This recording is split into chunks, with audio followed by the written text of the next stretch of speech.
미국이 지난 주말 이란 주요 핵시설들에 대한 공습을 전격 감행했습니다. 미국이 처음으로 이란 본토를 타격하면서 중동 정세도 일촉즉발의 상황으로 치닫고 있습니다.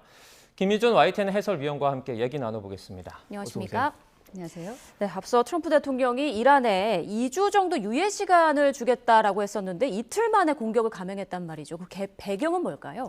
네, 이란 핵 능력에 대한 평가와 지지부진한 핵 협상 그리고 트럼프 대통령의 정치적 상황 등 크게 세 가지 요소가 작용했다고 볼 수 있겠습니다.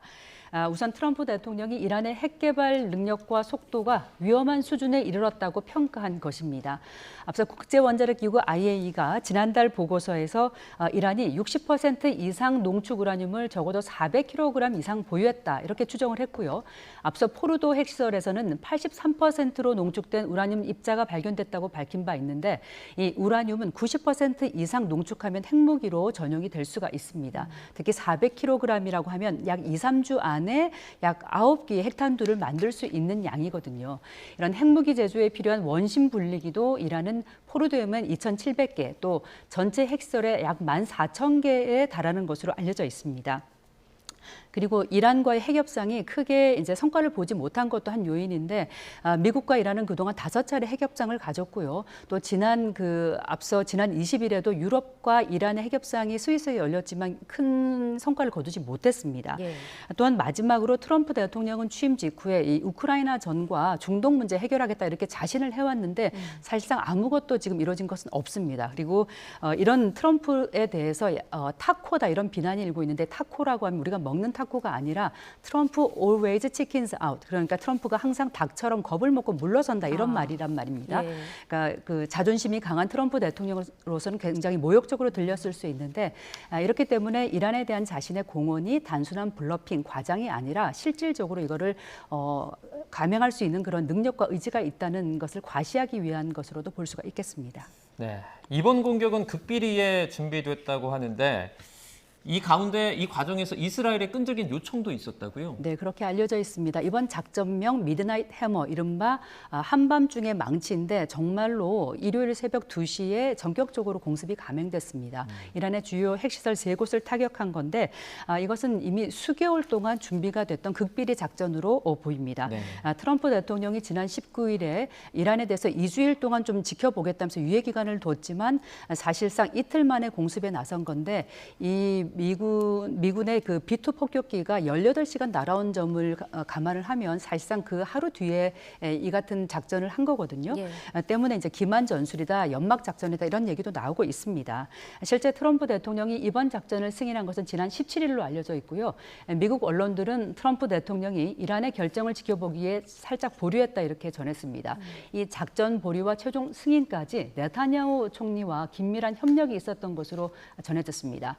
지난 13일 이란 핵시설과 군수내부 등에 대한 공격을 시작한 이스라엘로서는 사실 어떤 그 퇴로가 좀 필요했습니다. 이 작전을 완전히 좀 승리로 이끌고 싶었기 때문에 트럼프 대통령이 도움이 절실했던 것으로 보입니다.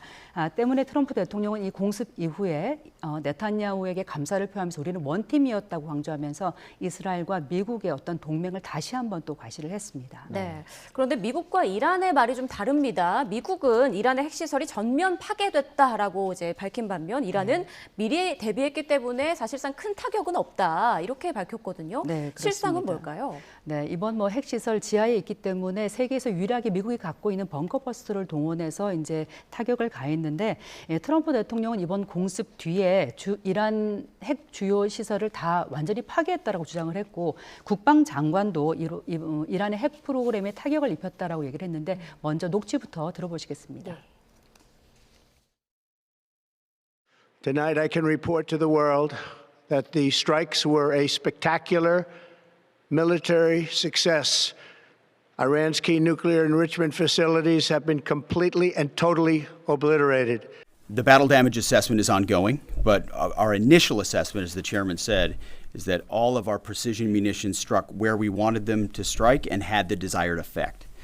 Which means especially in Fordo, which was the primary target here, we believe we achieved destruction of capabilities there.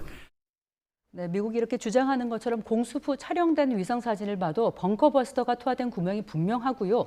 또 핵시설 출입구가 파손된 모습이 관측이 됐습니다. 하지만 이란은 핵시설 지상부만 손상됐을 뿐이고 핵 농축 물질을 다른 장소로 옮겨서 피해가 크지 않다는 점을 강조를 하고 있는데 이란의 언급으로 볼 때는 그 앞서 발견된 그 400kg 정도의 그 농축 핵물질을 옮겼다는 것으로 보입니다. 네. 원심 분리기는 옮기지 않은 것으로 보여요. 만약 그랬다고 하면 이건 위성에 이제 포착이 됐을 텐데 그렇지 않은 것으로 보이는데요. IAEA도 이번 핵시설 타격으로 인해서 방사능 누출은 없다고 밝혔지만 포르도 핵시설에 대해서는 정확히 그 피해 상황은 좀 더 관찰해야 된다라는 입장을 밝혔습니다. 때문에 IAEA 등의 근접한 조사가 이루어져야지만 명확한 피해 사실을 확인할 수 있을 것으로 보입니다. 네. 미국의 이란 본토를 이렇게 직접 타격한 건 처음이잖아요. 네. 그 트럼프의 전쟁이 시작됐다 이런 평가도 나오는 것 같아요. 네, 트럼프 대통령 1기 행정부 때부터 아까 언급했던 마가 미국을 다시 위대하게를 내세우면서 해외 전쟁에 분쟁에 개입하지 않겠다는 그런 입장을 분명히 해왔습니다. 네. 미국이 전후 세계 경찰국가 노릇을 하면서 각국 분쟁에 개입을 해왔지만 사실 막대한 비용과 희생만 있었고 국익에는 크게 도움이 되지 않았다는 판단이거든요. 때문에 2000년대 이라크 전쟁은 부시의 전쟁, 그리고 아프가니스탄전은 오바마의 전쟁으로 불리는데 이 두 전쟁에서 미국은 수조 원을 들였지만 뚜렷한 성과를 거두지 못한 것이 뼈아픈 사실입니다. 이런 상황에서 트럼프 대통령이 이란 본토에 대한 처음 타격으로 나서면서 트럼프의 전쟁이 시작됐다는 그런 언급이 나오고 있는데 트럼프 대통령이 이번 공격 뒤에 긴급 성명을 발표한 장소도 좀 주목이 됩니다. 바로 백악관 집무실이 아니라 이스트룸인데 이 장소는 오바마 대통령이 2011년 오사마 빈 라덴을 제거하고 나서 그 성공을 발표한 장소이기도 합니다. 그렇기 때문에 트럼프 대통령은 이번 공격이 이란의 핵 위협을 제거한 역사적인 행동이자 중동 정세의 전환점이 될 수 있음을 과시하려는 그런 의도로 보입니다. 하지만 트럼프 대통령이 이 같은 도박을 했다는 그런 평가가 있고요. 이것 때문에 오히려 미국이 또 전쟁의 수렁으로 빠져들 거란 그런 반대, 비판도 나오고 있는 상황입니다. 특히 이란의 본격적인 보복이 나온다면 이런 상황이 걷잡을 수 없이 치닫기 때문에 미국 순회층은 사실상 이제 핵 협상에 대한 그런 가능성을 열어두고 있는 상황입니다. 미국은 이번 공격으로 이란의 핵 계획을 재건 불가능하게 한 다음에 이란을 협상 테이블로 끌어들여서 핵 능력을 무력화하겠다는 그런 의도를 갖고 있는 것으로 보입니다. 이란은 어떤 카드를 선택할지 궁금한데 일단 미군에 대한 공격 등의 우려의 목소리가 나오더라고요. 네, 미국은 이제 미국에 맞서서 이란은 그 어떤 이제 한 몇 가지 카드를 내밀 수가 있는데 제일 우선 거론되는 카드가 이른바 호르무즈 해협의 봉쇄입니다. 세계 경제의 요충지이자 아킬레스건이라고 할 수 있죠.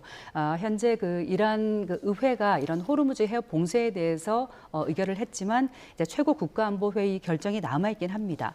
또한 이란은 미군 시설에 대한 타격을 주도할 수도 있는데요.